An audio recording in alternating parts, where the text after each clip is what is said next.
Imagine this. A machine runs perfectly every day. No noise, no vibration, no breakdown.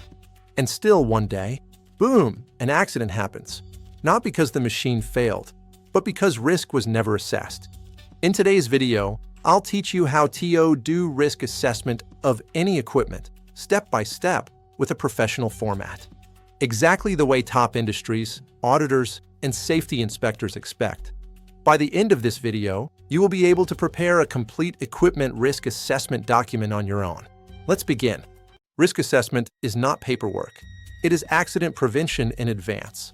Most accidents happen during maintenance, breakdown jobs, cleaning, inspection, and trial runs. And do you know why? Because risk was assumed, not assessed. Without it, you face fatal accidents, equipment damage, production loss, legal penalties, and license cancellation. One proper risk assessment can save a human life, a machine worth millions, your job, and your company's reputation. Risk assessment is a systematic process to identify hazards, evaluate risks, and apply controls before work begins. Key terms: hazard is the source of harm.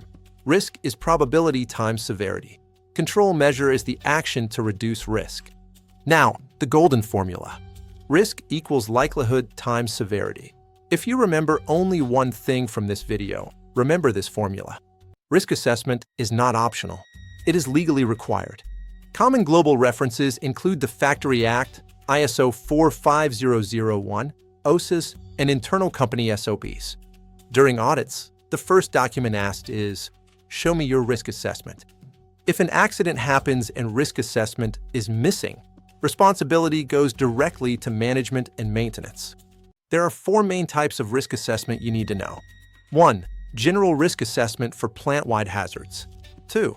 Task-based risk assessment for specific jobs like maintenance or lifting. 3.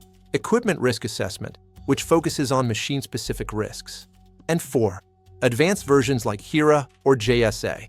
Today we focus on equipment risk assessment, the backbone of mechanical safety. Step 1, select the equipment. Let's take a centrifugal pump or conveyor belt as our example. Step 2, break it into activities. Don't just assess the machine, assess the activities: operation, startup, maintenance, cleaning, and emergency.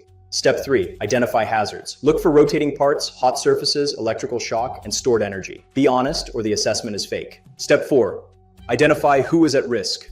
Consider the operator, maintenance fitter, electrician, helpers, and contractors. Step 5, evaluate risk before control. You need to score the likelihood and severity. Likelihood ranges from 1, rare, to 5, almost certain. Severity ranges from 1, minor injury, to 5, fatal. Step 6, apply control measures using the hierarchy of control: elimination, substitution, engineering, and administrative controls. And finally, PPE. Remember, PPE is the last option, not the first. Step 7, reevaluate risk after control.